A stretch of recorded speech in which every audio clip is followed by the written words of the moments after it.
بسم اللہ الرحمن الرحیم وصلی اللہ علی محمد واہل بیتہ الطیبین الطاہرین المعصومین۔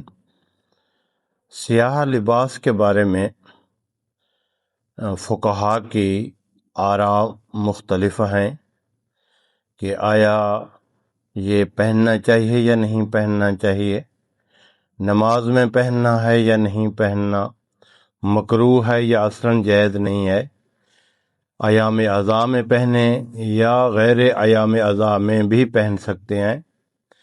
اس کے بارے میں سید علی سیستانی مرجع عالی قادر حافظہ اللہ، اس کے فتوے کے مطابق سیاہ لباس پہننا مطلقاً جائز ہے، تمام احوال میں، ایام اعضاء ہوں، غیر اعضاء ہوں، نماز ہو، غیر نماز ہو، مطلقاً فرماتے ہیں کہ سیاہ لباس پہننا جائز ہے اور کوئی اس کے کراہت کے اوپر دلیل نہیں ہے۔ یہ جو لوگ بیان کرتے ہیں کہ یہ جہنمیوں کا لباس ہے یا فرعون کا ہے، تو اس کے بارے میں کوئی روایت نہیں ہے، کوئی دلیل نہیں ہے جو اس پہ دلالت کرے۔ تو سید علی سیستانی کے فتوے کے مطابق سیاہ لباس پہننا جائز ہے، مطلقاً جائز ہے، اس کی کراہت کے اوپر کوئی دلیل موجود نہیں ہے۔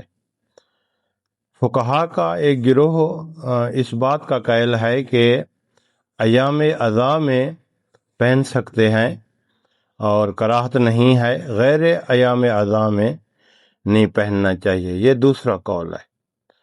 تیسرا قول فقہا کا، ایک جماعت فقہا کی، ان کا تیسرا قول یہ ہے کہ وہ مطلقاً وہ فرماتے ہیں کہ نہ پہنا جائے، حرام نہیں کہتے ہیں کہ اس کا پہننا مکروہ ہے، ایام اعضاء ہوں یا غیر ایام اعضاء ہوں، نماز کی حالت ہو یا نماز کی حالت نہ ہو، مطلقاً وہ اجازت نہیں دیتے۔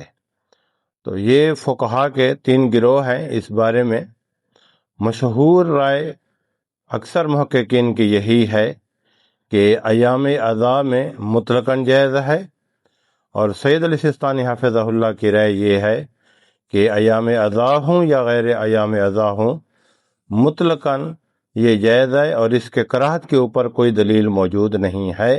وہ فرماتے ہیں کہ پہن سکتے ہیں، مرد ہو، عورت ہو، جو بھی ہو، ان کے لیے یہ پہننا جائز ہے۔ صلی اللہ علی محمد وآلہ الطاہرین۔